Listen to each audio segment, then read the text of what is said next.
বিসমিল্লাহির রহমানির রহিম। আসসালামু আলাইকুম। স্টোরিজ অফ ইসলাম বাংলার পক্ষ থেকে সবাইকে জানাচ্ছি পবিত্র মাহে রমজানের আন্তরিক প্রীতি ও শুভেচ্ছা।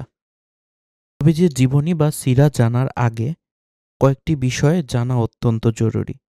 সেটি হচ্ছে নবীজির জন্মের আগে আরব দেশের অবস্থা কেমন ছিল, সেখানকার রাজনৈতিক অবস্থা, ধর্মীয় অবস্থা, সামাজিক অবস্থা ইত্যাদি কেমন ছিল, এবং মক্কা ও ইসমাইল বংশ সম্পর্কেও কিছুটা জানা আমাদের কর্তব্য, এবং আব্দুল মুত্তালিবের স্বপ্ন, আব্দুল মুত্তালিবের মানত, মক্কার ধর্মীয় অবস্থা, শিরকের প্রচলন ইত্যাদি বিষয়ে জানা আমাদের উচিত। সুতরাং নবীজির সিরাতে যাওয়ার আগে আমরা এই বিষয়গুলো নিয়ে আলোচনা করব। প্রথমে আমরা আলোচনা করব আরব জাতি সম্পর্কে। মধ্যপ্রাচ্যের মূল অধিবাসী হলেন আরব জাতি। সে কারণে একে আরব উপদ্বীপ বলা হয়। আরবরা মূলত তিনটি সম্প্রদায়ে বিভক্ত। আদি আরব, যারা আদ, সামুদ, আমালেকা প্রভৃতি আদি বংশের লোক, যাদের বিস্তৃত ইতিহাস পাওয়া যায় না। দ্বিতীয়, কাহতানি আরব, যারা ইয়েমেনের অধিবাসী। এরা ইয়াসজাব বিন কাহতানের বংশধর। আদনানি আরব, তৃতীয় হচ্ছে আদনানি আরব। এরা ইরাক থেকে আগত ইব্রাহিম পুত্র ইসমাইল আলাইহিসসালামের বংশোদ্ভূত আদনানের বংশধর। এদের বংশেই রসুলুল্লাহ সাল্লাল্লাহু আলাইহি ওয়াসাল্লামের জন্ম হয়। আরবের অবস্থানস্থল: তিন দিকে সাগর বেষ্টিত প্রায় ১৩ লক্ষ বর্গ মাইল ব্যাপী বিশ্বসেরা আরব উপদ্বীপ কেবল পৃথিবীর মধ্যস্থলেই অবস্থিত নয়, বরং এটি তখন ছিল চতুর্দিকের সহজ যোগাযোগস্থল ও ব্যবসা বাণিজ্যের কেন্দ্রভূমি। বর্তমান ফ্রান্সের প্রায় দ্বিগুণ এই বিশাল ভূখণ্ডটির অধিকাংশ এলাকা মরুময়, অথচ এই ধূসর মরুর নিচে রয়েছে আল্লাহর রহমতের ফল্লুধারা, বিশ্বের মধ্যে মূল্যবান তরল সোনার সর্বোচ্চ রিজার্ভ। এর পশ্চিমে লোহিত সাগর, পূর্বে আরব উপসাগর, যা গ্রিকদের নিকট পারস্য উপসাগর নামে খ্যাত, দক্ষিণে আরব সাগর, যা ভারত মহাসাগরের বিস্তৃত অংশ, এবং উত্তরে সিরিয়া ও ইরাকের ভূখণ্ড। পানিপথ ও স্থলপথে আরব উপদ্বীপ এশিয়া, আফ্রিকা ও ইউরোপের তিনটি মহাদেশের সাথে সংযুক্ত। নবুয়াতের কেন্দ্রস্থল: আদিপিতা আদম, নূহ, ইদ্রিস, হুদ, সালেহ, ইব্রাহিম, লূত, ইসমাইল, ইসহাক, ইয়াকুব, শুয়েব, মূসা, দাউদ, সুলাইমান, ইলিয়াস, জাকারিয়া, ইয়াহিয়া ও ঈসা আলাইহিসসালাম ও সর্বশেষ নবী মুহাম্মদ সাল্লাল্লাহু আলাইহি ওয়াসাল্লাম সহ সকল নবী রাসূলের আবির্ভাব ও কর্মস্থল ছিল মধ্যপ্রাচ্যের এই পবিত্র ভূখণ্ড। এর নানাবিধ কারণ থাকতে পারে, তবে আমাদের ধারণায় প্রথম কারণ ছিল অনুর্বর এলাকা হওয়ায় এখানকার অধিবাসীগণ ব্যবসায়ে অভ্যস্ত ছিল, ফলে পৃথিবীর অন্যান্য এলাকার সঙ্গে আরবদের নিয়মিত বাণিজ্যিক যোগাযোগ ছিল। সে কারণে খুব সহজে এখান থেকে নবুয়াতের দাওয়াত সারা বিশ্বে দ্রুত ছড়িয়ে পড়ত। দ্বিতীয় কারণ হলো, এই ভূখণ্ডে ছিল দুটি পবিত্র স্থানের অবস্থিতি। প্রথমটি ছিল মক্কার বায়তুল্লাহ বা কাবাগৃহ, যা হজরত আদম আলাইহিসসালাম কর্তৃক প্রথম নির্মিত হয়, অতঃপর ইব্রাহিম ও তৎপুত্র ইসমাইলের হাতে পুনর্নির্মিত হয়। দ্বিতীয়টি ছিল বাইতুল মুকাদ্দাস, যা কাবাগৃহের ৪০ বছর পর আদম পুত্রগণের কারো হাতে প্রথম নির্মিত হয়, যা নিশ্চিহ্ন হয়ে যায়। অতঃপর ইব্রাহিম আলাইহিসসালামের পৌত্র ইয়াকুব বিন ইসহাক আলাইহিসসালাম কর্তৃক নির্মিত হয়। অতঃপর দাউদ ও সুলাইমান আলাইহিসসালাম কর্তৃক পুনর্নির্মিত হয়। ইব্রাহিম পুত্র ইসমাইলের বংশধরগণ মক্কা এলাকা আবাদ করেন। তারাই বংশ পরম্পরায় বাইতুল্লাহর রক্ষণাবেক্ষক, হাজি সাহেবদের জানমালের হেফাজত তারাই বংশ পরম্পরায় বাইতুল্লাহর রক্ষণাবেক্ষণ, হাজি সাহেবদের জানমালের হেফাজত এবং তাদের পানি সরবরাহ, আপ্যায়ন ও তত্ত্বাবধানের দায়িত্ব পালন করেন। অন্যদিকে ইব্রাহিম আলাইহিসসালামের কনিষ্ঠ পুত্র ইসহাক আলাইহিসসালামের বংশধরগণ বাইতুল মুকাদ্দাস তথা আজকের ফিলিস্তিন এলাকায় বসবাস করেন।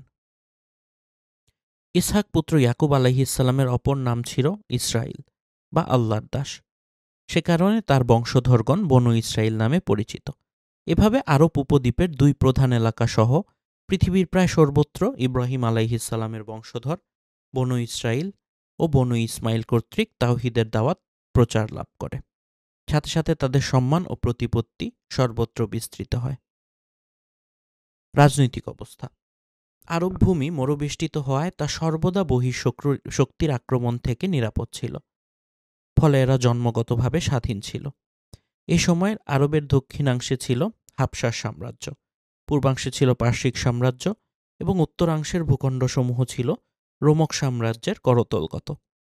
সম্রাট শাসিত এইসব অঞ্চলের অধিবাসীরা সবাই ছিল ধর্মের দিক দিয়ে খ্রিস্টান, যদিও প্রকৃত ধর্ম বলতে সেখানে কিছুই ছিল না। মক্কা ও ইয়াসরিব, মদিনা সহ আরবের বাকি ভূখণ্ডের লোকেরা স্বাধীন ছিল। তাদের কোনো কেন্দ্রীয় শাসন ব্যবস্থা ছিল না, তবে তারা গোত্রপতি শাসিত ছিল। ধর্মীয় অবস্থা। এ ব্যাপারে জানার জন্য কোরআনই বড় উৎস। সে বর্ণনা অনুযায়ী জাহিলি যুগের আরবরা আল্লাহর নৈকট্য হাসিলের জন্য মন গড়া উপাস্য সমূহ নির্ধারণ করেছিল। তারা আল্লাহকে স্বীকার করত, সেই সাথে সুপারিশকারী হিসেবে অন্যদের উপাস্য মানত। ঐতিহাসিকদের বর্ণনা অনুযায়ী তারা মূর্তিগুলিকে তাদের পূজিত ব্যক্তিদের রুহের অবতরণ স্থল সমূহ বলে মনে করত। মূর্তি পূজা তাদের আকিদা ও সমাজ সংস্কৃতিতে মিশে গিয়েছিল। যুগ পরম্পরায় তারা এই আকিদায় বিশ্বাস ও রীতিনীতিতে অভ্যস্ত হয়ে উঠেছিল। তারা কাবা গৃহে মূর্তি স্থাপন করেছিল এবং হজের অনুষ্ঠানসমূহে পরিবর্তন এনেছিল। তাওয়াফের জন্য হারামের পোশাক নামে তারা নতুন পোশাক পরিধানের রীতি চালু করেছিল, নইলে লোকদের নগ্ন হয়ে তাওয়াফ করতে হতো। কুরাইশরা মূর্তি পূজা করত, সেই সাথে নিজেদের ইব্রাহিম আলাইহিসসালামের একান্ত অনুসারী হিসেবে হানিফ বা একনিষ্ঠ একত্ববাদী বলত। এছাড়া তারা নিজেদের হুমস, কাতিনুল্লাহ, আহলুল্লাহ, আল্লাহর ঘরের বাসিন্দা বলে দাবি করত। সে কারণে তারা মুজদালিফায় হজ করত, আরাফাতের ময়দানে নয়, কেননা মুজদালিফা ছিল হারামের অন্তর্ভুক্ত এবং আরাফাত ছিল হারাম এলাকার বাইরে, যেখানে বহিরাগত হাজিরা অবস্থান করত। ইসলাম আসার পর এই প্রথা নিষিদ্ধ হয় এবং সকলকে আরাফাতের ময়দানে অবস্থান করতে বলা হয়। সামাজিক অবস্থা। গোত্রীয় সমাজ ব্যবস্থা। আরবদের সামাজিক ব্যবস্থা ছিল গোত্রপ্রধান, যার কারণে বংশীয় ও আত্মীয়তার সম্পর্ককে খুবই গুরুত্বপূর্ণ মনে করা হতো। মারামারি ও হানাহানিতে জর্জরিত উক্ত সমাজে কেবল গোত্রীয় ঐক্যের সুদৃঢ় বন্ধনের উপর নির্ভর করেই তাদের টিকে থাকতে হতো। ন্যায় অন্যায় সবকিছু নির্ণীত হতো গোত্রীয় স্বার্থের নিরিখে। আজকালকার কথিত গণতান্ত্রিক রাজনৈতিক সমাজ ব্যবস্থায় যে উৎকট দলতন্ত্র আমরা লক্ষ্য করছি, তা জাহিলি আরবের গোত্রীয় সমাজ ব্যবস্থার সঙ্গে অনেকটা তুলনীয়, বরং অনেক ক্ষেত্রে তাদের চাইতে নিম্নতর অবস্থায় পৌঁছে গেছে। গোত্রসমূহের মধ্যে প্রায়ই যুদ্ধ বিগ্রহ লেগে থাকত। সে কারণে তারা অধিক সংখ্যায় পুত্র সন্তান কামনা করত। অধিক সংখ্যক ভাই ও পুত্র সন্তানের মালিককে সবাই সমীহ করত। যুদ্ধে পরাজিত হলে অন্যান্য সম্পদের সাথে নারীদের লুট করে নিয়ে যাওয়ার ভয়ে অথবা দারিদ্রতার কারণে তাদের কন্যা সন্তানকে শিশুকালেই হত্যা করে ফেলত। তাদের কোনো গোত্রীয় আর্থিক রিজার্ভ ছিল না। যুদ্ধ শুরু হলে সবাই প্রয়োজনীয় ফান্ড গোত্রনেতার কাছে জমা দিত ও তা দিয়ে যুদ্ধের খরচ মেটাত। তবে পূর্ব থেকে ধর্মীয় রীতি চলে আসার কারণে তারা বছরে 4টি সম্মানিত মাসে জুলকাদা, জুলহিজ্জা, মুহররম ও রজবে যুদ্ধবিগ্রহ বন্ধ রাখত। এটি ছিল তাদের জন্য অতীব গুরুত্বপূর্ণ একটি ধর্মীয় রক্ষা কবচ। অর্থনৈতিক অবস্থা। ব্যবসা ছিল তাদের প্রধানতম অবলম্বন। তায়েফ, সিরিয়া, ইয়ামেন প্রভৃতি উর্বর ও উন্নত এলাকা ছাড়াও সর্বত্র পশুপালন জনগণের অন্যতম প্রধান অবলম্বন ছিল। উট ছিল বিশেষ করে দূরপাল্লার সফরের জন্য একমাত্র স্থল পরিবহন। গাধা, খচ্চর মূলত স্থানীয় পরিবহনের কাজে ব্যবহৃত হতো। ঘোড়া ছিল যুদ্ধের বাহন। মক্কার ব্যবসায়ীরা শীতকালে ইয়ামেনে ও গ্রীষ্মকালে সিরিয়ায় দূরপাল্লার ব্যবসায়িক সফর করত। আর্থিক লেনদেনে সুদের প্রচলন ছিল। তারা চক্রবৃদ্ধি হারে পরস্পরকে সুদভিত্তিক ঋণ দিত। রাস্তাঘাটে প্রায়ই ব্যবসায়ী কাফেলা লুট হতো, সেজন্য সশস্ত্র যুদ্ধাদল নিয়ে তারা রওনা হতো। তবে কাবাগৃহের খাদেম হওয়ার সুবাদে মক্কার ব্যবসায়ী কাফেলা বিশেষভাবে সম্মানিত ছিল এবং সর্বত্র নিরাপদ থাকত। বছরের ৮ মাস লুটতরাজের ভয় থাকলেও হারামের ৪ মাসে তারা নিশ্চিন্তে ব্যবসা করত। ওই সময় ওকাজ, জুলমাজান্না প্রভৃতি বড় বড় বাজারে বাণিজ্য মেলা ছাড়াও আরবের বিভিন্ন প্রান্তে আরও অনেকগুলো বড় বড় মেলা বসত। এসব বাণিজ্য মেলায় প্রচুর বেচাকেনার মাধ্যমে ব্যবসায়ীরা লাভবান হতো। তাদের মধ্যে বস্ত্র, চর্ম ও ধাতব শিল্পের প্রচলন ছিল। ইয়ামেন, হিরা, সিরিয়া প্রভৃতি অঞ্চলে এসব শিল্পে সমৃদ্ধ ছিল। নারীদের অবস্থা। তৎকালীন আরবে বিভিন্ন শ্রেণীর লোকজন বসবাস করত। সেখানকার অভিজাত শ্রেণীর লোকদের অবস্থা তুলনামূলকভাবে খুবই উন্নত ছিল। পরিবারে পুরুষ ও মহিলাদের পারস্পরিক সম্পর্ক ছিল মর্যাদা ও ন্যায়ভিত্তিক ব্যবস্থার উপরে প্রতিষ্ঠিত। অভিজাত পরিবারের মহিলাদের মানসম্মান অক্ষুণ্ণ রাখার ব্যাপারে সদা সতর্ক দৃষ্টি রাখা হতো। তাদের মর্যাদাহানিকর কোনো অবস্থার উদ্ভব ঘটলে সঙ্গে সঙ্গে তরবারি কোষমুক্ত হয়ে যেত। মহিলাদের মর্যাদা এতই উঁচুতে ছিল যে বিবাদমান গোত্রগুলোকে একত্রিত করে সন্ধি চুক্তি সম্পাদনেও তারা সক্ষম হতো। পক্ষান্তরে তাদের উত্তেজিত বক্তব্যে ও কাব্যগাথায় যে কোনো সময় দুই গোত্রের মধ্যে যুদ্ধ বেঁধে যেতে পারত। উহুদের যুদ্ধে আবু সুফিয়ানের স্ত্রী হিন্দা তার সাথী মহিলাদের নিয়ে মুসলিম বাহিনীর বিরুদ্ধে এ কাজটি করেছিলেন। তাদের মধ্যে বিবাহ পদ্ধতি ছিল অত্যন্ত উঁচু মানের। উভয় পক্ষের অভিভাবকগণের সম্মতি ও কনের সম্মতি লাভের পর বর কনেকে নির্ধারিত মোহরানার বিনিময়ে বিয়ে করত। বিয়েতে ও সন্তানের আকিকাতে সমাজ নেতাদের দাওয়াত দিয়ে ধুমধামের সাথে অনুষ্ঠান করা তাদের সামাজিক রেওয়াজ ছিল।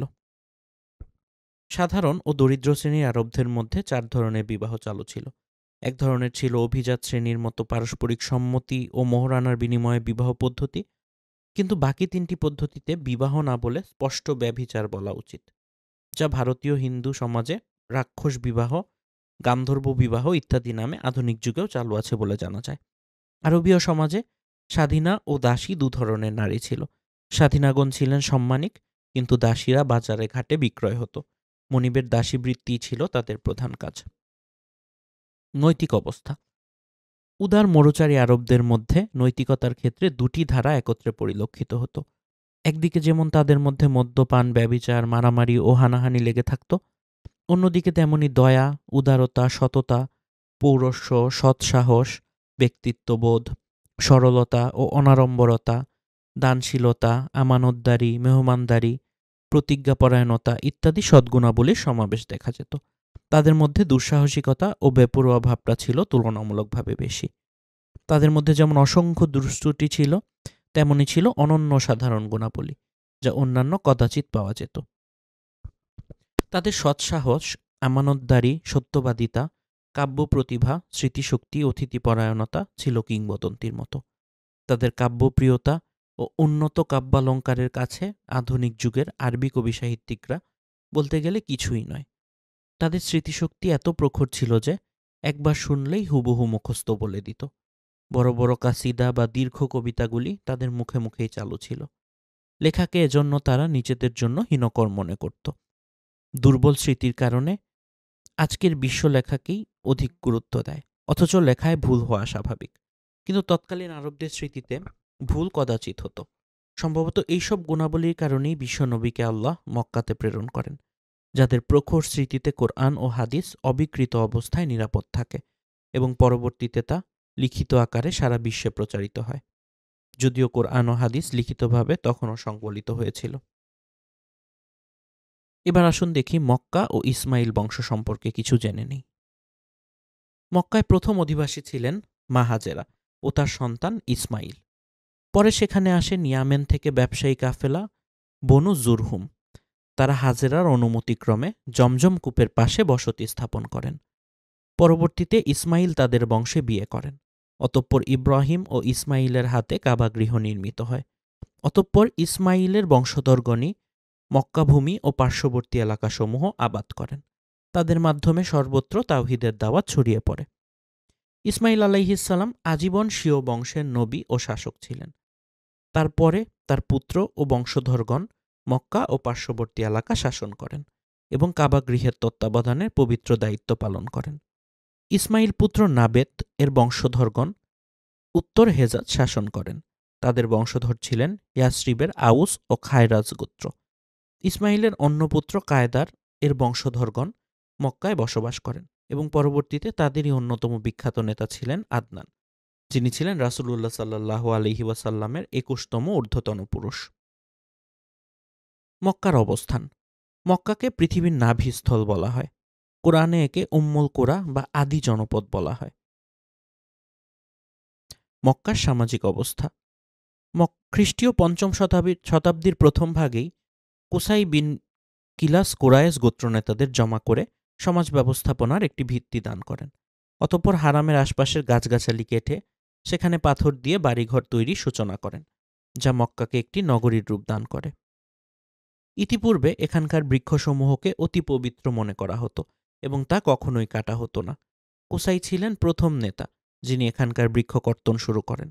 অতঃপর তিনি তার সন্তানদের নগরীর ব্যবস্থাপনায় বিভিন্ন দায়িত্ব প্রদান করেন, যেমন হিজাবা অর্থ কাবা গৃহের তত্ত্বাবধান, সিকায়া অর্থ হাজিদের জন্য পানি ব্যবস্থার দায়িত্ব পালন, রিফাদা অর্থাৎ হাজিদের আপ্যায়ন ও মেহমানদারি। এজন্য সকল গোত্রের নিকট থেকে নির্দিষ্ট হারে চাঁদা নেওয়া হতো, যা দিয়ে অভাবগ্রস্ত হাজিদের আপ্যায়ন করা হতো। লেওয়া অর্থ যুদ্ধের পতাকা বহন করা, নাদওয়া অর্থ পরামর্শ সভা, যেখানে বসে পারস্পরিক পরামর্শের ভিত্তিতে সমাজের সমস্যাবলী সুষ্ঠু সমাধান করা হতো এবং সামাজিক ঐক্য বজায় রাখা হতো। কুসাই নিজেই এর দায়িত্বে ছিলেন এবং তিনি এর দরজাটি কাবামুখী করেন। বস্তুতপক্ষে দারুন নাদওয়া ছিল মক্কা নগর রাষ্ট্রের পার্লামেন্ট স্বরূপ। আব্দুল মুত্তালিবের স্বপ্ন। কুসাইয়ের পর পর্যায়ক্রমে যখন রাসূলুল্লাহ সাল্লাল্লাহু আলাইহি ওয়াসাল্লামের দাদা আব্দুল মুত্তালিব মক্কার নেতা হন, তিনি পরপর ৪ রাত্রি স্বপ্ন দেখেন। এক ব্যক্তি এসে তাকে কুয়া খনন করতে বলছে। চতুর্থ রাত্রিতে তাকে কুয়ার নাম জমজম ও তার স্থান নির্দেশ করে দেয়া হয়। তখন আব্দুল মুত্তালিব তার একমাত্র পুত্র হারিসকে সাথে নিয়ে স্থানটি খনন করেন। এ সময় তার অন্য কোনো পুত্র সন্তান জন্মলাভ করেনি। কুরাইশদের সকল গোত্র এই মহান কাজে তার সাথে শরিক হতে চান। তারা বলে যে এটি পিতা ইসমাইলের কুয়া, অতএব এতে আমাদের সবার অধিকার আছে। আব্দুল মুত্তালিব বলেন, স্বপ্নে এটি কেবল আমাকেই খাসভাবে করতে বলা হয়েছে, অতএব আমি তোমাদের দাবি মেনে নিতে পারি না। তখন ঝগড়া মিটাবার জন্য তারা এক গণৎকার মহিলার কাছে বিচার দেওয়ার প্রস্তাব দেয়। কিন্তু হেজাজ ও শামের মধ্যবর্তী উক্ত দূরবর্তী স্থানে পৌঁছার আগেই যখন গোত্রনেতারা পানির সংকটে পড়ে যায় এবং তৃষ্ণায় মৃত্যুর আশঙ্কায় পতিত হয়ে নিজেরা নিজেদের কবর খুঁড়তে শুরু করে, তখন আল্লাহর রহমতে আব্দুল মুত্তালিবের উটের পায়ের তলার মাটি দিয়ে মিষ্ট পানি উথলে ওঠে, যা কৌমের সকলে পান করে বেঁচে যায়।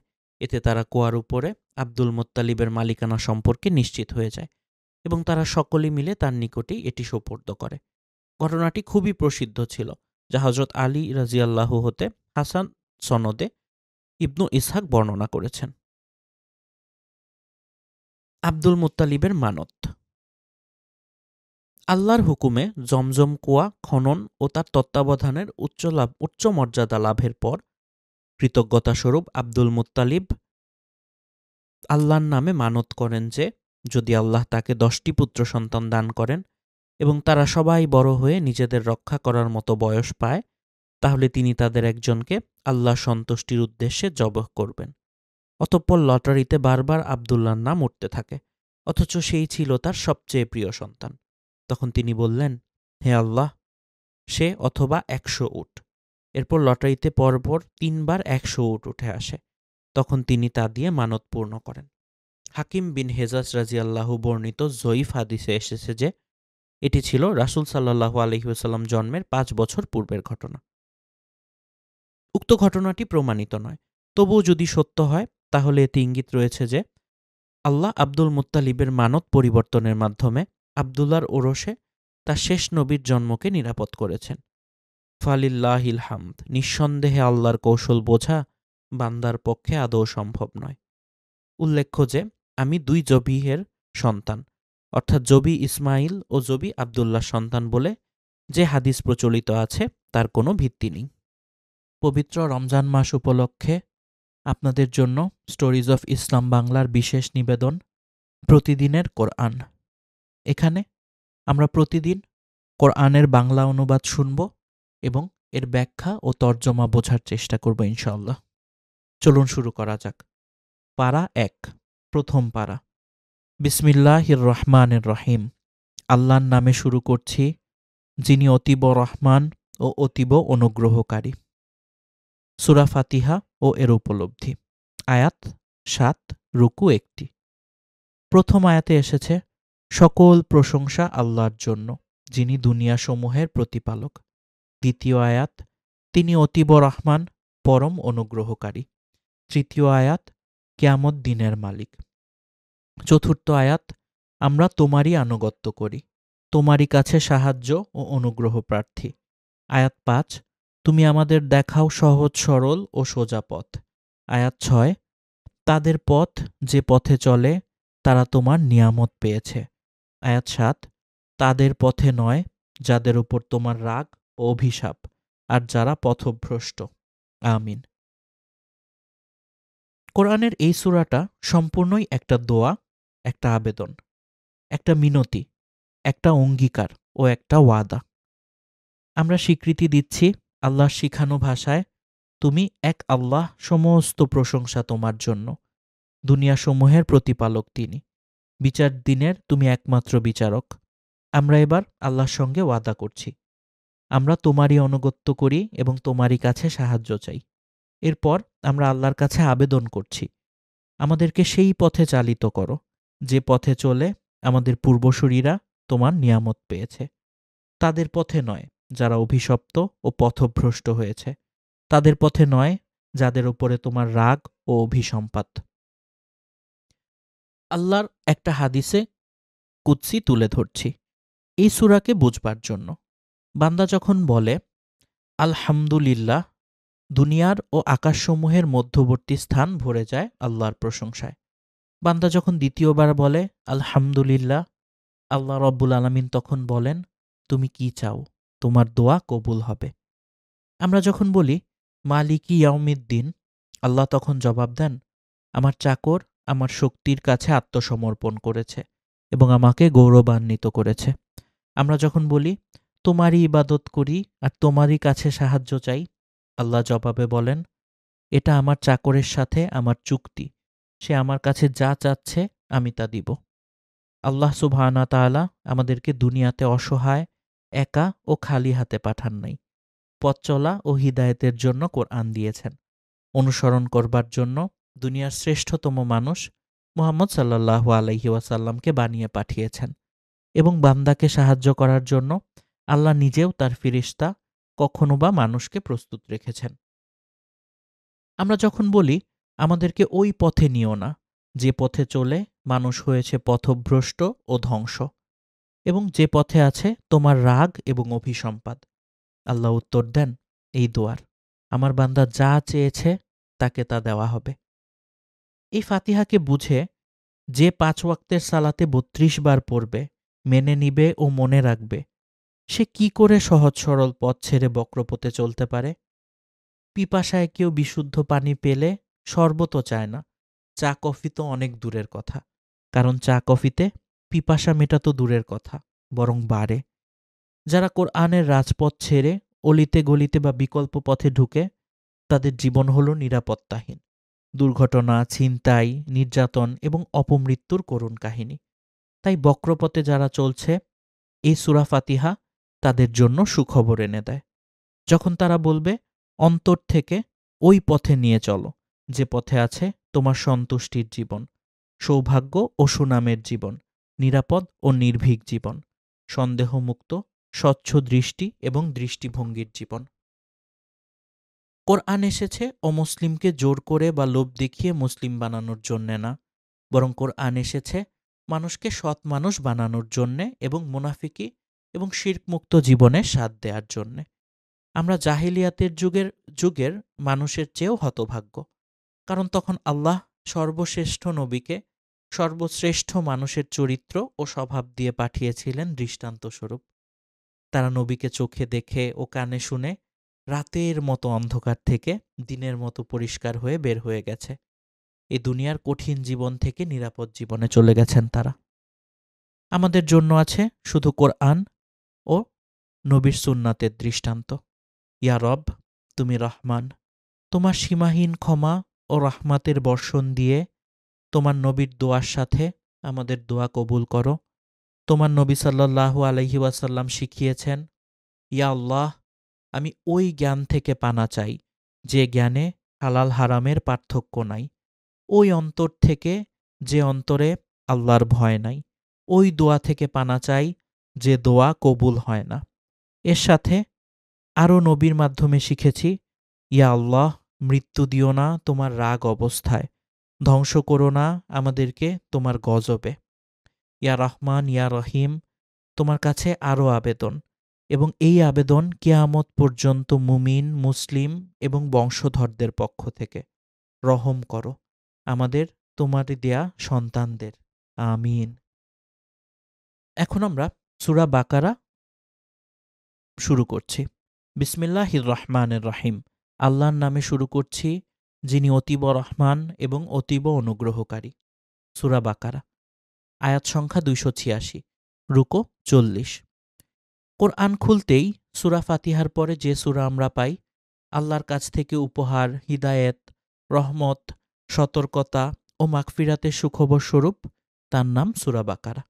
আমরা চেষ্টা করব অত্যন্ত সহজ সরল ভাষাতে আল্লাহর সাহায্যে ও হিকমতের দ্বারা এই কোরআনকে জীবনে ও চরিত্রে নিয়ে আসার। ঘরে বাইরে, সমাজে ও পারিবারিক পরিবেশে কোরআনকে সামনে রেখে চলবার যে আদেশ আল্লাহ তাআলা দিয়েছেন এবং নিষেধের যে গণ্ডি আল্লাহ তাআলা করে দিয়েছেন, এই দুয়ের মাঝে যারা থাকবে, এই কোরআন কেবলমাত্র তাদের জন্য। সূরা বাকারার রুকু 1। আলিফ লাম মিম, এই আয়াতের অর্থ কেবলমাত্র আল্লাহ তাআলা জানেন। এটা হলো ওই কিতাব যাতে আছে হিদায়াত, সন্দেহাতীতভাবে তাদের জন্য যারা মুত্তাকি, যারা আল্লাহকে না দেখে ভয় করে, যারা অদৃশ্যকে অর্থাৎ আল্লাহকে না দেখে বিশ্বাস করে, যারা সালাত কায়েম করে, আল্লাহ তাআলার দেয়া সম্পদ থেকে যারা দান করে, জাকাত, সাদাকা ও উপহার হিসেবে, যারা রাসূল সাল্লাল্লাহু আলাইহি ওয়াসাল্লামের কাছে পাঠানো আল্লাহর কিতাবে বিশ্বাস করে এবং রাসূল সাল্লাল্লাহু আলাইহি ওয়াসাল্লাম ও পূর্বের নবীদের কাছে পাঠানো আল্লাহর পক্ষ থেকে সব কিতাব বিশ্বাস করে এবং যাদের দৃঢ়তম বিশ্বাস আখিরাতের পুরস্কার ও শাস্তির ব্যাপারে ও আল্লাহর কাঠগড়ায় দাঁড়িয়ে জবাবদিহিতার ব্যাপারে। এরাই হলো সত্যিকারের হিদায়াতপ্রাপ্ত ও সফল। তারা জীবনের পথ চলবার পাথেয় পেয়েছে। যারা ঈমানকে অস্বীকার করল, তাদেরকে সতর্ক করা এবং না করা একই কথা। এরা কখনোই ঈমান আনবে না। এতক্ষণ পড়লাম আয়াত 1 থেকে 6। এবার আয়াত 7। আল্লাহ রব্বুল আলামিন তাদের অন্তরে মোহর বসিয়ে দিয়েছেন এবং তাদের শ্রবণে ও দৃষ্টিতে আল্লাহ পর্দা ঢেকে, এই পর্দা হলো আল্লাহকে অবিশ্বাস, অস্বীকার ও অবাধ্যতার পর্দা, যা তারা নিজেরাই তাদের জন্য তৈরি করেছে। আল্লাহ রব্বুল আলামিন তাদের অন্তরে মোহর বসিয়ে দিয়েছেন এবং তাদের শ্রবণে ও দৃষ্টিতে আল্লাহ পর্দা দ্বারা ঢেকে দিয়েছেন। তারা কিছু শুনবে না এবং আল্লাহর কোনো নিদর্শন তারা দেখবে না। অত্যন্ত কঠিনতম শাস্তি তারা নিজেদের উপর আনল। এই আয়াতগুলো থেকে আমরা কি উপলব্ধি করতে পারি? আল্লাহর কাছ থেকে পাওয়া শ্রেষ্ঠতম এবং অতীব উত্তম জীবনের পথ চলার নির্দেশনা সহ একটা নিয়ামত, যার নাম হলো ইসলাম অর্থাৎ শান্তি। আর এই ইসলাম যে কবুল করল, তাকে আল্লাহ নাম দিয়েছেন মুসলিম, যার অর্থ যে তার জীবন মরণ, হাসি কান্না, সুখ দুঃখ, সাচ্ছল্য দারিদ্রতা, ইজ্জত ও জিল্লতের প্রতিটা মুহূর্ত আল্লাহর ইচ্ছার কাছে সমর্পণ করে রেখেছে এবং তার অতীত ও বর্তমান এবং ভবিষ্যৎ। মনে আছে সেই নাশিদটা? আমার জীবন, আমার মরণ, আমার জিন্দগি, আমার জীবন, আমার মরণ, আমার জিন্দগি, ইয়া ইলাহি, ইয়া ইলাহি, কবুল করো আমার বন্দেগি, আমার জীবন, আমার মরণ, আমার জিন্দেগি। মৃত্যুর ক্ষণ ও দুনিয়াতে আসার দিন তারিখ সবই আল্লাহর কাছে লিখিত আছে। প্রত্যেকটা স্কুল ও কলেজে একটা ভর্তি পরীক্ষা হয়, পরীক্ষার্থীর মেধা, আন্তরিকতা, উৎসাহ ও প্রস্তুতির ব্যাপারে। তেমনইভাবে মুসলিম হওয়ার জন্য এবং মুসলিম হওয়ার পরে ইসলামকে সম্মানিত ও গৌরবান্বিত করার দায়িত্ব তার উপরে অর্পিত হয়। মুসলিম হওয়ার পরেও যারা ইসলাম বিরোধী কাজ করে তাদেরকে কোরআনে পাকে আল্লাহ বলেছেন মুনাফিক এবং কাফির। আমরা নিজেদেরকে মুসলিম বলে ঘোষণা ও ভাবার আগে আল্লাহ কিছু শর্ত দিলেন। কি শর্তগুলো? সেটা হলো সূরা আল বাকারার প্রথম রুকুর আয়াতগুলো। মনে রাখার জন্য শর্তগুলো সংক্ষেপে বলছি। প্রথম শর্ত, আল্লাহকে ভয় করা, এবং আল্লাহ যাকে আমরা জীবনের মানুষ চোখে কখনো দেখতে পারবো না, আকার ইঙ্গিতেও তাকে কল্পনা করতে পারবো না, সেই আল্লাহকে না দেখে বিশ্বাস করা, প্রতিটা মুহূর্তে মনে রাখা, প্রতিটা মানুষের জীবনের প্রতিটা মুহূর্তের কাজ, কথা ও চিন্তা আল্লাহর সামনে ঘটছে। আল্লাহ দেখছেন, আল্লাহর ফিরিস্তারা রেকর্ড করছেন, এবং ফিরিস্তাদের দ্বারা আমাদের জীবনের লিখিত এই পাতাগুলি নিয়ে আমাদের কিয়ামতের দিনে আল্লাহর সামনে কবর থেকে বের করে হাজির করা হবে। এবং একদিকে কোরআন অর্থাৎ আল্লাহর আদেশগুলি, আর একদিকে ফিরিস্তাদের লিখিত দলিলগুলি হয় আমাদের সপক্ষে অথবা আমাদের বিপক্ষে সাক্ষী দেবে। যে আল্লাহ আমাদের দৃষ্টি ও কল্পনার বাইরে, সেই আল্লাহকে বিশ্বাস করাটা যদি মানুষের কাছে কঠিন মনে হয়, তাদের কাছে আমার ছোট্ট একটা প্রশ্ন, এবং এই প্রশ্নের ভিতরই আমার উত্তরও আছে। সেটা হলো, মানুষ যখন জন্মায় সে কখনো কল্পনা করে না কে তার মা, কে তার বাপ। মায়ের বুকের ভেতরে ঢুকে সে যখন মায়ের দুধ খায় তখনও সে চিনে না তার মাকে, বাপকে। সাংবাদিক ও ফটোগ্রাফাররা আল্লাহর যেসব নিদর্শন দেখে, যেমন সিংহ তার বুকের দুধ খাওয়াচ্ছে একটা ছোট্ট বকরির বাচ্চাকে, তারা নাম দেয় প্রকৃতির খেয়াল। যে ভেড়া সিংহের অতীব মুখরোচক খাদ্য, সেই ভেড়ার বাচ্চাকে সিংহ যখন বুকের দুধ খাওয়ায়, সেই বাচ্চা তখন সিংহকেই তার মা মনে করে। যেমন যেমনই সে বড় হতে থাকে, সে তার মাকে চিনতে পারে এবং তার আত্মীয় স্বজনরা তাকে সাহায্য করে তার মাকে চিনাতে। সেই বাচ্চাটা শুধু শুনে শুনে এবং আল্লাহর দেয়া তার অনুভূতি দিয়ে বিশ্বাস করে ওইটাই তার মা।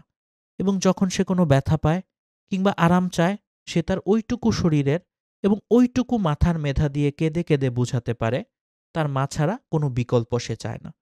এই মানুষটাই বড় হয়ে তার আল্লাহকে চেনে না। তাই বারবার আল্লাহ কোরআনে মনে করেছেন, ও মানুষ, আমি তোমাদেরকে এক ফোঁটা নোংরা রক্তবিন্দু ও শুক্রবিন্দু দিয়ে তৈরি করেছি, কিভাবে তোমরা আমাকে ভুলে যাও? সূরা ইয়াসিনে আল্লাহ প্রশ্ন করেছেন, এই নুতফা থেকে এই নুতফা থেকে তৈরি মানুষ আমার সঙ্গে বিতর্ক করো? যাদের মা এবং বাপ ছোটবেলা থেকে তাদের বাচ্চাদের ব্যা ব্যা ব্ল্যাক শিপ শিখানোর জন্য অপেক্ষা করছে, সেই সব বাপ মা সবচেয়ে আগে দায়ী হবে তার বাচ্চাদেরকে আল্লাহর পরিচয় কুল হু আল্লাহু আহাদ, যার অর্থ বলো তোমার রব এক, না শিখানোর জন্য, এবং মুসলিম হওয়ার অর্থ না বোঝানোর জন্য। যে শিশু ১.৫-২ বছর থেকে আল্লাহর রহমতে যে কোনো ছড়া বা কবিতা মুখস্থ করতে পারে, সে অবশ্যই সূরা ইখলাস শিখালে এবং শিখলে বুঝবে। এবং এই শিশু কখনোই তার মা খালাকে বলে নিতে রাজি হবে না মা মরে যাবার পরেও। একটা মানুষ কি করে তার রব, তার খালিক, তার মালিক ও তার জীবন মৃত্যু যিনি ঘটাতে পারেন, যে আল হাইয়ুল কাইয়ুম, চিরন্তন ও চিরস্থায়ী, তার জায়গায় আর কাউকে বসাতে পারে? আল্লাহর দ্বিতীয় আদেশ হলো সাদাকা ও কেয়ামতে বিশ্বাস করা। সূরা লাইলে সাদাকা সম্পর্কে আল্লাহ বলেছেন, তার ঊর্ধ্বে আর কোনো ব্যাখ্যা লাগে না। সকল সাদাকার উদ্দেশ্য হওয়া উচিত নিজের রুহের উপরে দিন রাত আমরা যে জুলুম করছি, অন্যায় অবিচার, অহংকার, হিংসা, মিথ্যার দ্বারা, সেই রুহের কাফফারা হিসেবে অর্থাৎ ক্ষতিপূরণ হিসেবে, সর্বোপরি আল্লাহর অনুগ্রহ, সন্তুষ্টি ও ক্ষমা পাওয়ার জন্য, এবং সাদাকা দেওয়ার পরে আমরা যেন কোনো প্রতিদান আশা না করি। যে সাদাকা গ্রহণ করল সেই বরং আমাদেরকে অনুগ্রহ করল সাদাকা গ্রহণের মাধ্যমে। প্রতিদান কেবল আল্লাহর কাছ থেকে আশা করতে হবে। তারপর আল্লাহ জানালেন, যারা আল্লাহর দেয়া এই শর্তগুলি মেনে শর্তের ভিতরে চলছে তারাই সফল, অর্থাৎ মুফলিহুন। আর যারা প্রত্যাখ্যানকারী তাদেরকে সতর্ক করা হোক বা না হোক, তারা বিশ্বাস করবে না। কারণ আল্লাহ তাদের অন্তরে, তাদের শ্রবণ শক্তিতে এবং তাদের দৃষ্টিতে পর্দা দিয়ে রেখেছেন। কোনো ধর্মের মানুষের মনে আল্লাহ কখনই মোহর বসান না। উদাহরণস্বরূপ, যে কোনো ধর্মের মানুষ তার স্রষ্টার সন্তুষ্টির জন্য দুঃখী ও অভুক্ত মানুষ খাওয়ানোর আয়োজন যদি করে, সে কি অভুক্ত মানুষটার প্লেটে খাবার দেওয়ার সময় জিজ্ঞেস করবে তুমি কোন ধর্মের? না, কারণ সে দাতার উদ্দেশ্য হলো ক্ষুধার্তকে শান্ত করা, পিপাসার্তকে পানি দেওয়া। তেমনি আল্লাহ তাআলা এ কোরআন পাঠালেন ক্ষুধার্ত, পিপাসার্ত, পথভ্রষ্ট মানুষের জন্য, ধর্মজাতি নির্বিশেষে। এই একই আল্লাহ কখন কোনো অবস্থায় একটা মানুষের মনে মোহর দিয়ে দেন, সেটা আমাদের চিন্তা ও বিশ্লেষণের ব্যাপার। আরও একটা উদাহরণ, যারা উদ্দেশ্যবিহীনভাবে দোকানে ঘোরাফেরা করে কিন্তু কিনে না, এরা দোকানে আসে সারাদিন সময় কাটানোর জন্য, কিন্তু কেনাকাটা না করে দোকানির সময় নষ্ট করে। এদের জ্বালায় অনেক দোকানি যারা খরিদ করতে এসেছে এমন লোককেও মাল দেখাতে বিরক্তি বোধ করে। আমরা সবাই দেখেছি এরকম ঘটনা। আল্লাহ কেন এরকম মুনাফিকদেরকে তার কোরআন নিয়ে ঘাটাঘাটি করতে সুযোগ দিবেন? এই কারণেই আল্লাহ রব্বুল আলামিন তাদের জন্য কোরআনের দরজা বন্ধ করে দেন। এটাই হলো তাদের অন্তরে, শ্রবণে এবং দৃষ্টিতে মোহর মেরে দেওয়ার সমান। তারা দোকানের ঠিকানা খুঁজে পাবে না, দৃষ্টি থাকা সত্ত্বেও। দোকানের ঠিকানায় যদি কেউ বলেও দেয়, তা তারা শুনবে না, অর্থাৎ হিদায়াতের ডাক তারা শুনবে না, এবং অন্তরে মোহর থাকার কারণে দোকান চিনেও তারা সেখানে ঢুকতে পারবে না। তারা একবার দোকানে যাবে, আবার তাদের পথভ্রষ্টতায় ফিরে আসবে। এটাই তাদের জীবন, এটাই তাদের শাস্তি, এবং এটাই তাদের শেষ পরিণাম। এই আয়াতের সপক্ষে আরও দলিল দিচ্ছি। সূরা সিজদার ৩২ নম্বর সূরার ১৩ ও ১৪ আয়াতে, যা অত্যন্ত কঠিন হুঁশিয়ারি ও সতর্কতা মুমিন, মুসলিম, মুনাফিক, কাফির, মুশরিক সবার জন্য। ১৩ ও ১৪ আয়াতে আল্লাহ বলেছেন, আমি যদি চাইতাম প্রত্যেকটা রূহকে সঠিক পথের হিদায়াত দিতে পারতাম, কিন্তু আমার কথা সত্য হতে হবে। আমি জাহান্নামকে জিন ও মানুষের দ্বারা ভরে দিব। স্বাদ গ্রহণ করো জাহান্নামের, তুমি ভুলেছিলে সাক্ষাতের এই দিনটাকে, অর্থাৎ কিয়ামতের দিনকে। আজকে আমিও তোমাকে ভুলে থাকব। স্বাদ গ্রহণ করো চিরস্থায়ী আযাবের তোমার কুকর্মগুলির জন্য। মা আজ আল্লাহ বিনা হিসাবে। এই আয়াতের পরে আল্লাহকে প্রশ্ন বা কোনো রাসূল, প্রতিনিধি, জ্ঞানীগুণী ব্যক্তিকে প্রশ্ন করার ধৃষ্টতা ও মূর্খতা কেবল মানুষেরই আছে।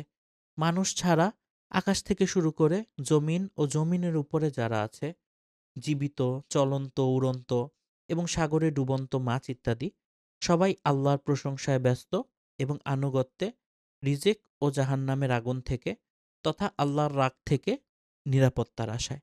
লিখতে গেলে লিখা কখনো শেষ হবে না। আল্লাহর ব্যাপারে আল্লাহ নিজেই সেটা বলেছেন। ছোট করে বলছি আরেকটি ঘটনা। পাহাড়ের বুক চিরে এক ঝর্ণার বুক বেয়ে অবিরাম নিরন্তন পানি বয়ে যাচ্ছে। কিছু মানুষের পিপাসা লেগেছিল, তাই তারা গিয়েছিল ওই ঝর্ণার কাছে পিপাসা মেটানোর জন্য। যে দেখল ঝর্ণার বুক জ্বালানি কাঠের টুকরোর মতো শুকিয়ে আছে এবং তার ভিতর থেকে কথা আসলো, যেদিন এই আয়াত নাজিল হলো, জাহান্নামের ইন্ধন হবে মানুষ ও পাথর, সেদিন আমার বুকের পানি আল্লাহর ভয়ে শুকিয়ে গেছে। প্রত্যেকটা আল্লাহর সৃষ্ট মানুষের উচিত নিজেদের শরীরের ভিতর আল্লাহ যে বুকটা দিয়েছেন তার দিকে তাকিয়ে দেখা, কি আছে সেই বুকে এবং কি দিয়ে তা ভরা। সিঙ্গাপুরের ডাক্তাররা শুধু বুকের শারীরিক অংশটুকুর চিকিৎসা করতে পারে, কোরআন পারবে বুকের ভিতরে আল্লাহর ভয়, ভীতি, ভালোবাসা, অনুরাগ, আল্লাহর জন্য ত্যাগ, তিতিক্ষা, সালাত, সাদাকা, ভালো ব্যবহার, ভালো চিন্তা দিয়ে ভরে দিতে খারাপগুলিকে সরিয়ে। চলুন আমরা সবাই কোরআনের উপর আমল করার চেষ্টা করি। আমিন। আগামী পর্বে সূরা বাকারার রুকু ২ থেকে আয়াতগুলো পড়ার চেষ্টা করব এবং উপলব্ধিগুলো বোঝার চেষ্টা করব ইনশাআল্লাহ। আমরা প্রতিদিন আপনাদের জন্য একটি করে বাস্তব সত্যি জিনের ঘটনা শোনাব। আশা করি আপনাদের ভালো লাগবে। আসুন শুরু করা যাক। আজকের ঘটনাটি আমার নিজের জীবনের সাথে ঘটা। আসলে ঘটা বললে ভুল হবে, কারণ এই ঘটনাটি সরাসরি আমার নিজের জীবনে না ঘটলেও আমার পরিবারের প্রচলিত একটি ঘটনা এবং ঘটনাটি আমার নানু বাড়িকে কেন্দ্র করে। আমার নানু বাড়ি বাংলাদেশের একটি নির্দিষ্ট জেলা শহরের একটি গ্রামে। আমি জেলা এবং গ্রামের নাম সঙ্গত কারণেই উল্লেখ করছি না। তো আমাদের নানু বাড়ি অনেক পুরনো একটি বাড়ি এবং অনেক নামকরা একটি বাড়ি এবং অনেক পরহেজগার একটি বাড়ি। আমার নানু বাড়ির সবাই সবসময় ধর্মকর্ম নিয়ে ব্যস্ত থাকত। অনেক ধার্মিক ছিলেন সবাই। অনেক আগে থেকেই আমার নানু বাড়ির সামনেই উনাদের প্রতিষ্ঠা করা নিজস্ব মসজিদ এবং মাদ্রাসা ছিল। তার পেছনে বড় একটা বাড়ি ছিল ওনাদের। বাড়ির বাংলা ঘর, তারপরে আরো অনেকগুলো ঘর নিয়ে বাড়িটা ছিল। আর একপাশে ছিল কবরস্থান। তো যাই হোক, আর মসজিদের সামনে ছিল বিশাল পুকুর। তো ১ম যে ঘটনাটা সেটা হচ্ছে আমার নানার বাবা, উনি একদিন ফজরের সময় ফজরের নামাজ আদায় করার জন্য মসজিদে গেলেন। তো মসজিদে গিয়ে তিনি দেখলেন যে এখনো মসজিদে তেমন কোনো মুসল্লি আসেনি। কারণ যেহেতু আগের যুগ ছিল, আগের যুগে তো মানুষের ওরকম ঘড়ি বা মোবাইল এগুলো ছিল না। সুতরাং তারা সময় আন্দাজের উপর ভিত্তি করে তারা সময় নির্ধারণ করতেন। তো তিনি ভেবেছেন ফজরের টাইম হয়ে গেছে, কিন্তু তখনও হয়নি। সো তিনি ভাবলেন যে আ তিনি যখন অজু করতে গেলেন, তখন তিনি ভাবলেন যে যেহেতু আরো কিছুটা সময় আছে, আমি তাহাজ্জুদের নামাজটা আদায় করে ফেলি। এই কথা ভেবে উনি পুকুরে গেলেন। পুকুরে নেমে আমার নানু বাড়ির মসজিদটা ছিল দোতলা একটা মসজিদ, অনেক দিনের পুরনো। আর সেই মসজিদ থেকে সোজাসুজি যে সিঁড়ি নেমে গেছে পুকুরের মধ্যে। অনেক খাড়া একটা সিঁড়ি একদম পুকুরের নিচ পর্যন্ত নেমে গেছে। তো তিনি মসজিদ থেকে বের হয়ে আস্তে করে সিঁড়ি দিয়ে নামছেন। শীতকাল ছিল, চারদিকে কুয়াশাচ্ছন্ন এবং গ্রামের বাড়ি প্রচণ্ড অন্ধকার। পুকুরের পানিটাও কুয়াশায় একদম ছেয়ে আছে, ঠিক করে দেখা যাচ্ছে না নিচে। মানে পানির জায়গাটা, পানির অংশটা একদম কুয়াশা দিয়ে ঢাকা। তো তিনি আস্তে সিঁড়ি বেয়ে নামতে কুয়াশা ভেদ করে পানির কাছে চলে এলেন। এসে একটা পর্যায়ে তিনি দেখলেন যে ওইখানে আরেকজন লোক বসে অজু করছে। তো আমার নানার যে বাবা, উনি কোনো একটা কারণে হয়তোবা উনি বাথরুমে গিয়েছিলেন বা কিছু একটা হয়েছিল। এজন্য উনি সাথে করে সাবান নিয়ে এসেছিলেন। উনি কি করলেন? পুকুরে নেমে নিজের সাবানটা দিয়ে ভালোভাবে হাত ধুলেন। হাত ধুয়ে অজু করার জন্য উদ্ধত হলেন। উনি ভেবেছেন যে হয়তো মসজিদের অন্য কোনো মুসল্লি চলে আসছে নামাজ পড়ার জন্য, উনি অজু করছেন। তাই উনি তাই আমার নানার বাবা উনাকে তেমন কিছু আর বললেন না। তো একটা পর্যায়ে ওই মানুষটা অন্ধকারে ঠিক করে দেখা যাচ্ছে না। দেখা যাচ্ছে সাদা পায়জামা পাঞ্জাবি পরা, ফেইসটা ভালো করে অন্ধকারে খেয়াল হচ্ছে না। তো তিনি নানার বাবার কাছে এসে বললেন যে, "আপনার সাবানটা কি আমাকে একটু দেয়া যাবে?" তো নানার বাবা একটু অবাক হলেন। কারণ লোকটার কথাবার্তার ধরনে মনে হচ্ছে যে গ্রামের কেউ না বা পরিচিত না। কারণ গ্রাম ছোট গ্রাম, সবাই সবাইকে চেনে। আর যেহেতু বাড়ির সামনের মসজিদ, সবাইকেই উনি চেনে, সবাই উনাকে চেনে। সুতরাং ওরকম কেউ হলে তো উনি তাকে চিনতে পারত। কিন্তু উনি চিনতে পারল না। তো যাই হোক, সাবান চেয়েছে, না দেয়ার তো কোনো কারণ নাই। তো উনি বললেন, "ঠিক আছে নিন, সমস্যা নেই।" তো উনি তাকে সাবানটা দিলেন।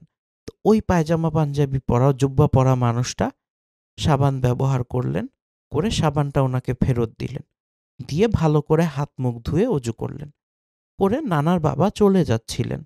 নিজের মতো নানার বাবা নিজে অজু সেরে মসজিদের দিকে চলে যাচ্ছিলেন। তখন ওই লোকটি নানার বাবাকে ডাক দিল। ডাক দিয়ে উনি বলতেছে যে, "শুনুন, একটা কথা শুনুন।" নানার বাবা বললেন, "জি।" বললেন যে, "আপনি আমার অনেক উপকার করলেন। সাবানটা দিয়ে আপনি আমার উপকার করলেন। আমি আপনাকে একটা কিছু দিতে চাই।" এই কথা বলে তিনি পকেট থেকে একটা স্বর্ণের একটা পয়সা বের করলেন। স্বর্ণের একটা কয়েন। তো নানার বাবা বলছে, "না, না, আমার কিছু লাগবে না। আমি একটা সাবান দিয়ে আপনার উপকার করছি। এজন্য আবার আপনি কি দিবেন?" উনি বললেন যে, "না, আমি আদর করে দিচ্ছি। আপনি রাখুন। এই স্বর্ণের মুদ্রাটা আপনি রাখুন। এটা ব্যবহার করে আপনি ব্যবসা করবেন, আপনার ব্যবসায় উন্নতি হবে। তো নানার বাবা এত কিছু চিন্তা করলেন না। উনি ভাবলেন আচ্ছা দিচ্ছে রেখে দেই, কি হবে? উনি এটা পকেটে রেখে দিলেন। দিয়ে উনি ওনার মতো নামাজে চলে গেলেন। পরে উনি ওখানে গিয়ে নামাজ-টামাজ শেষ করলেন। শেষ করার পর আস্তে, আস্তে মসজিদে মুসল্লিরা আসতে লাগলো। ফজরের নামাজ হলো, ফজরের নামাজ শেষ করলেন। শেষ করেও উনি ওই লোকটাকে খোঁজার চেষ্টা করলেন যে আমি যার সাথে কথা বলছিলাম ওই লোকটা কোথায়? সমস্ত মসজিদ তন্ন তন্ন করে খুঁজেও ওই লোককে আর পাওয়া গেল না। কোত্থাও নাই, কোত্থাও নাই। তিনি বেশ কিছুটা অবাক হলেন। তো উনি বাড়িতে চলে গেলেন। বাড়িতে গিয়ে উনি চিন্তা ভাবনা করতে লাগলেন যে লোকটা কে ছিল? আর আমাকে এটা যে দিল, উনি ১ম এ বুঝতে পারেন নাই যে এটা একটা স্বর্ণের মুদ্রা।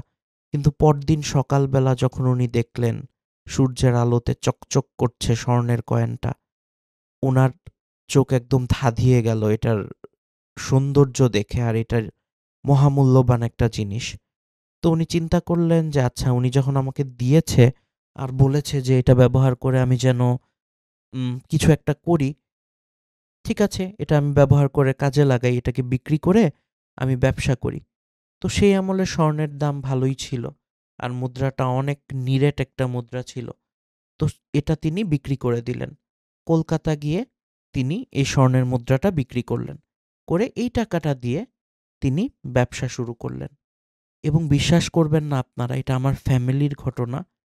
এই ব্যবসা তিনি ব্যবসায় প্রচণ্ড উন্নতি সাধন করলেন। অনেক বিশাল হয়ে গেল উনার ব্যবসা আস্তে, আস্তে বাড়তে, বাড়তে, বাড়তে, বাড়তে তিনি বিশাল ব্যবসায়ী হয়ে গেলেন। এবং একটা পর্যায়ে তিনি যখন আরও এলাকার অন্য মানুষদের সাথে কথা বললেন বা উনার মসজিদের যে ইমাম সাহেব ছিলেন, উনার সাথে কথা বললেন, তখন সবাই বলল যে, "আপনি যাকে দেখেছিলেন, উনি হয়তো কোনো সাধারণ মানুষ ছিল না। উনি একজন হয়তোবা জিন ছিল।" কারণ অনেক আগে থেকেই প্রচলিত ছিল যে আমার নানু বাড়ির এই মসজিদটায় জিনরা নামাজ পড়তে আসে। তো সবাই উনাকে বলল যে না, এবং উনার বাবা উনাকে বলল যে না, হয়তো তোমার সাথে যার দেখা হয়েছিল এটা জিন ছিল কোনো, এবং উনি অবশ্যই কোনো বুজুর্গ ব্যক্তি ছিলেন, বুজুর্গ জিন ছিলেন। এজন্যই তিনি তোমার উপকার করেছেন। তুমি উনার উপকার করেছিলে, এজন্য তিনি তোমার উপকার করেছেন এই কয়েনটা দিয়ে। এবং এইটার জন্যই, এবং হয়তো উনি তোমাকে দোয়া করেছেন। শুধু তো কয়েনটা দিয়ে উপকার করেন নাই, দোয়া করেছেন তোমার জন্য আল্লাহর কাছে, এবং তার দোয়াটা আল্লাহ কবুল করেছেন। এজন্য তুমি আজকে ব্যবসায় এত উন্নতি করতে পেরেছ। তো এই ছিল আমার ফ্যামিলির একটা কাহিনী। কিভাবে একটা জিনের কাছ থেকে পাওয়া কয়েন দিয়ে এত বড় ব্যবসায়ী হয়ে উঠেছিলেন আমার নানার বাবা। এবং এই বাড়িটাকে কেন্দ্র করে আরও অনেক জিনের ঘটনা আছে। এই বাড়িতে কেন্দ্র করে, এই মসজিদ এবং এই মাদ্রাসাকে কেন্দ্র করে একটা ঘটনা প্রচলিত ছিল যে ঘোড়ায় চড়ে রাতের বেলা একটা জিন নামাজ পড়তে আসতো। আমরা ইনশাল্লাহ পরের পর্বে আগামীকালকে, যদি আল্লাহ তাআলা বাঁচিয়ে রাখেন, সেই ঘটনাটা শেয়ার করব আপনাদের সাথে। আজকে এই ঘটনাটা শেয়ার করলাম, আমার ফ্যামিলির একদম বাস্তব একটা ঘটনা। আশা করি আপনারা শুনবেন, আপনাদের ভালো লাগবে, এবং ঘটনাটি আপনারা প্লিজ আপনাদের ফ্রেন্ডদের সাথে শেয়ার করবেন, আপনাদের পরিবারের সাথে শেয়ার করবেন, বন্ধুদের সাথে, আত্মীয়-স্বজনদের সাথে শেয়ার করবেন, এবং আমাদের চ্যানেলটিকে সাবস্ক্রাইব করে দেবেন। অবশ্যই সাবস্ক্রাইব করে দেবেন। আমাদের চ্যানেলের ভিডিওগুলোকে লাইক করবেন, শেয়ার করবেন, কমেন্ট করে আপনার মতামত জানাতে ভুলবেন না। সবাই ভালো থাকবেন, সুস্থ থাকবেন, এবং রোজার মাসে সবাই সবার জন্য দোয়া করবেন। সমগ্র মুসলিম উম্মার জন্য দোয়া করবেন, আমার জন্য দোয়া করবেন। সবাই নিজেদেরকে ইবাদতে মশগুল রাখার চেষ্টা করবেন।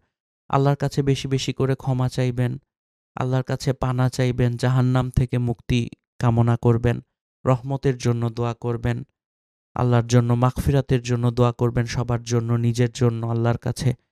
সবাই ভালো থাকবেন, সুস্থ থাকবেন, এবং আমাদের চ্যানেলের সাথেই থাকবেন, স্টোরিজ অফ ইসলাম বাংলার সাথেই থাকবেন। আজকে এই পর্যন্তই। আসসালামু আলাইকুম।